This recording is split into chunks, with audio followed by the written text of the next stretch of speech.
Hey everybody, thanks for coming by. Got kind of a sad video I was going to do today. It's about my dad and how he passed, and it's part of my life. This was a big part. So anyway, I thought I'd throw it out there to you. My dad and me, we never got along. I was a good kid. He was kind of a drunk, an alcoholic, a mean drunk, and he was like that my whole life. I got out early, I got a good job and at a big grocery store, and got out. I was in the Bay Area, and I got out pretty early because mainly it was him. He was he was violent and really aggressive and a mean person. So, and he always pretty much was. Now, it was drinking. He was a great guy, but so when you get him drinking, boy, tough, hard to handle. So anyway, later in life, I didn't see him for about 10 years. And, we never had fights and arguments, but, well, we did, but I mean, they weren't extremely, bad. But my dad told me before he died, there was something about me he didn't like. So I don't know. So he was a character as far as on a negative sense. But anyway, so we didn't see him about 10 years because he didn't really want to see me, and I didn't really want to see him. If somehow we would talk or something on the phone, it'd be fine. But anyway, he had called Connie or something when I was at home, I believe. And he said after the 10 years, he says, well, I'm feeling bad. I want to get together with Jack, So anyway, Connie told me, and so we started going down to the Bay Area, which we're living in the mountains now, so it's a pretty good jaunt. And so we're going down, and maybe once a month, maybe, I'm not quite sure. And, have a little dinner, something, kind of, get things back. And we were on the mend. But then my dad had a stroke or a couple strokes. And they weren't bad, weren't paralyzing him or anything like that. But they gave him a situation that was kind of strange. He was night driving all the time. He'd go to his bed, and he'd wake up,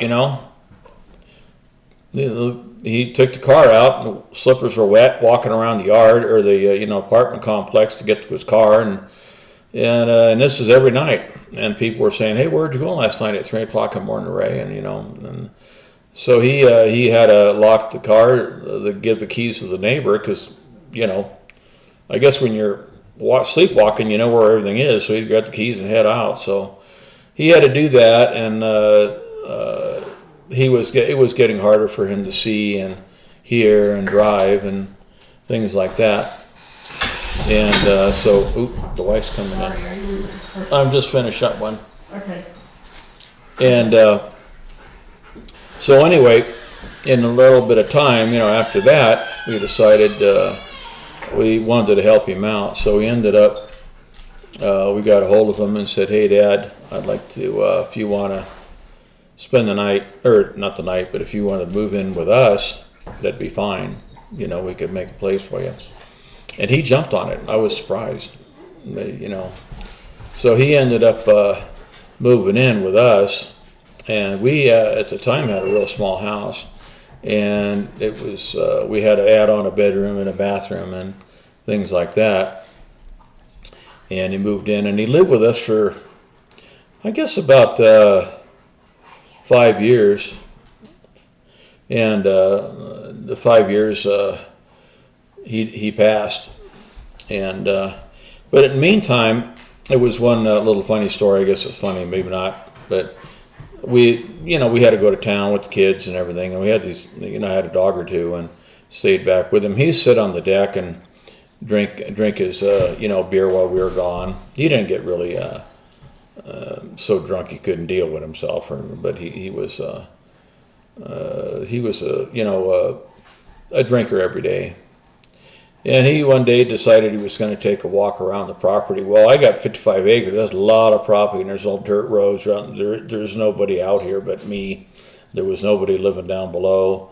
Jeff wasn't there. It was just us. I mean, us and my dad, and 5 miles to nowhere. So anyway, he's out walking around the back road, the back roads, and he didn't have Alzheimer's or anything, but he got way back in wherever he was at, following the roads, and he couldn't remember how to get back.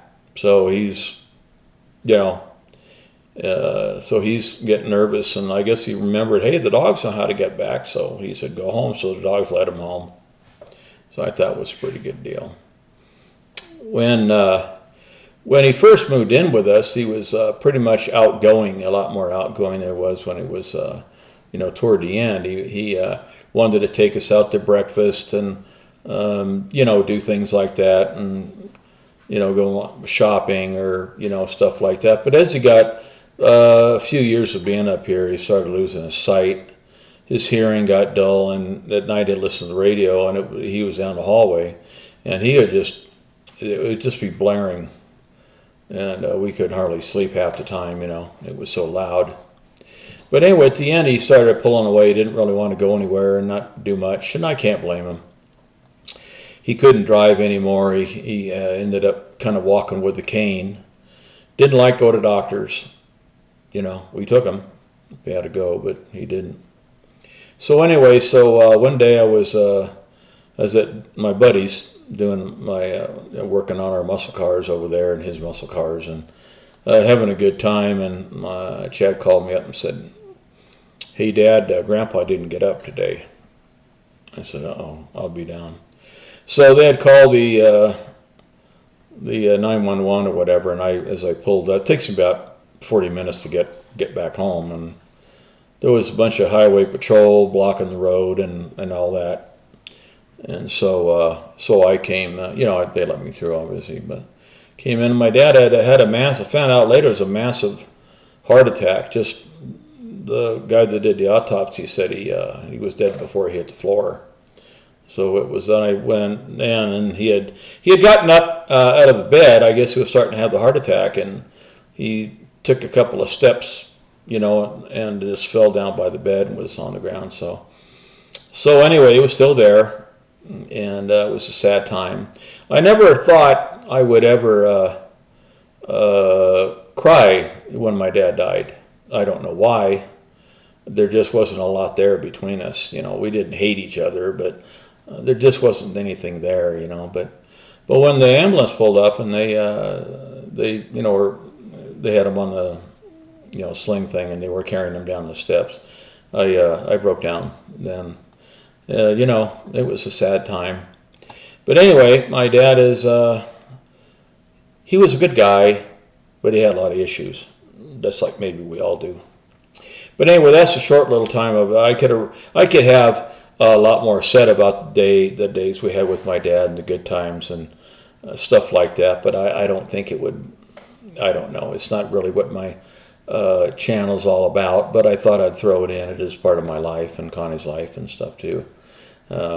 Since Connie took care of him so hand and fist, she took care of him for so many years. But thanks, guys. Bye.